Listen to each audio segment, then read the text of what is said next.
to like some of the inner workings of the Catholic Church now that Mike's become a priest? I think, well, not the inner workings so much as just kind of a continuation of what I had before. I'm reverting, I think. I used to serve Mass as a kid. Whenever my mother would wake me to go serve Mass. And I find myself now serving Mass practically every morning. You know, I'm helping out down at St. Pat's. We don't have two separate parishes as such as we used to have. We have what they call the North Unit now. You mean St. Pat's and IC? Yeah. St. Pat's and IC are both under the same pastorship of Joe Pat Moran, Father Joe Pat Moran. And St. Joseph is also part of this North Unit. That's being pastored by Father Harry Buttori. But I'm close to the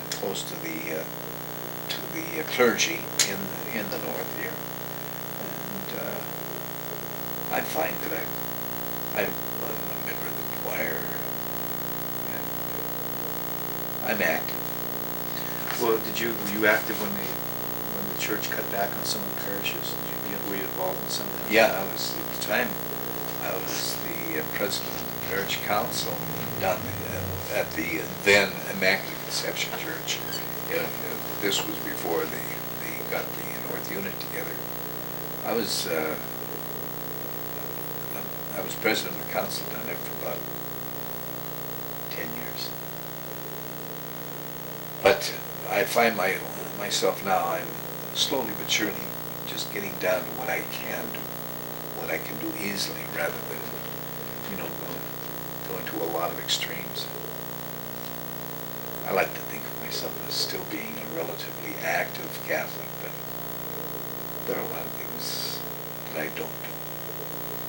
Do you remember having strong feelings when Father Finnegan and the Driscoll Boys Home fiasco blew up? Can you tell us what happened there? Father Finnegan was being accused of things that he didn't deserve. I mean, he was being framed, and at the time he wasn't being given any assistance by any of our local politicians. So at that time, I took it on myself to run for an office as an alderman here in Butte. This is when they still had the city hall. Needless to say, I didn't make it. But I went after it with the idea of being a friend to Father Finnegan in some higher place, I was just sick and tired of his getting the shitty end of the stick all the time. But I didn't make it, so maybe I never ran for it for the right reason. But then Father Finnegan, he at that time was in charge of the Denny Driscoll home where Hanson Packing is. And he had a couple of, like anything, you get anyone dummying up on you, and they can make life miserable for you. Well, he was accused of having come on to some of the boys. And of course he went to trial for this. And he was exonerated. But the accusation was made, and being a clergyman, they may as well hung him up there on the cross. Because once you're accused of something, I don't care how many exonerations you have, you're guilty as charged. Did the church try to defend him? Yeah. No. As a matter of fact, he wanted to bring these guys to trial himself. And at that time, it was Bishop Curtis said, no, I want this thing to die on the vine. I want it stopped right here, so nothing more came of it. And it's too bad, too, because Joe Finnegan was really a great guy. Is he still a priest? Oh, he's still a priest. He's on a special assignment in Whitehall. There was they had the ranch in the Whitehall that was used for recalcitrance, and he was running that. That ranch was willed to him by a lady named Daisy Brazier, and he has full ownership of the ranch now, but there's nothing on it other than he lives there, but there's no. He comes up and he celebrates Mass at the Immaculate Conception. It's been about once a month. and I get an opportunity to see him, talk to him, and keep our friendship alive. Is he a contemporary of yours? You and he about the same age? He's younger than I am. Joe would be easily 10 years younger than I am. Yeah. Well, did you go through some of the strikes here in Butte? Yeah. Which ones come to your mind? 1946. That was a bad one. Yeah, that was, a lot of people got damaged in that strike. And it's too bad. It was just something that it developed a life of its own, and it gobbled up everything. Decent people were really hurt. What do you mean? Well, it was a strike that, like any strike, it just, the longer it goes, the more it foments, And there were people down on the east side, one family named Elts. They had children in school at the same time that I was in school. A guy named Snooks Elts and his sister named Edwin. The strike breakers at that time, they were just going to wherever they wanted, raising as much cane as they wanted to. They went down to his place and they had a baby grand piano in the front room, and they took it right out through the window, right, big picture window. Took the whole side of the wall out. These are the strike breakers? Yeah, the strikers. Working for the company? No, these were just zealots, people who didn't like anybody that might be behind the fence. Oh, I see. Working Okay. behind the fence. Yeah. So they went after him. And it's amazing that there was not more blood spilt or more damage done. But Were you in the Union then? no, at that time I was still in 1946. I was just in my senior year of high school.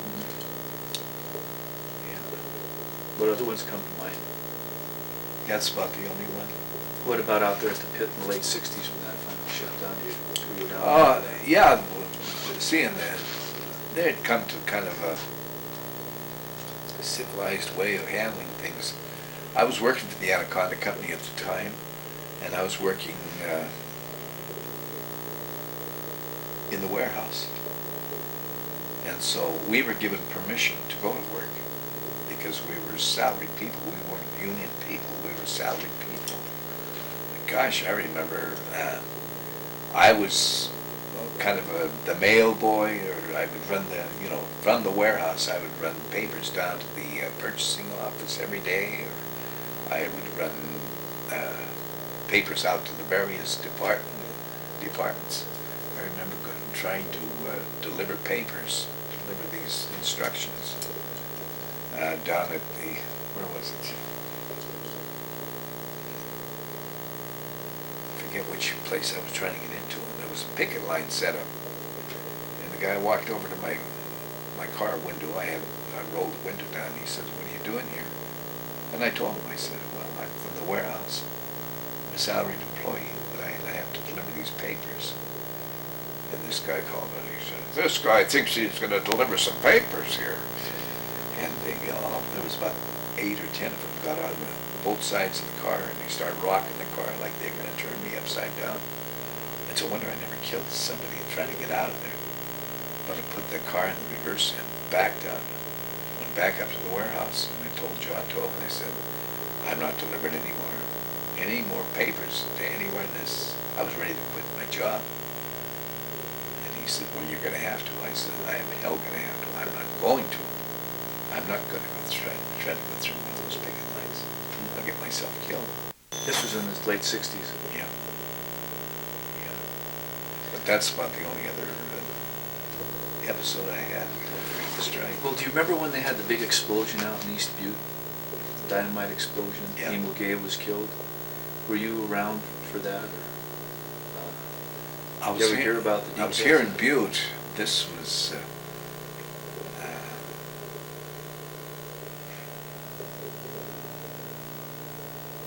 there was a load of dynamite that was stolen from what the heck was the name of that powder outfit?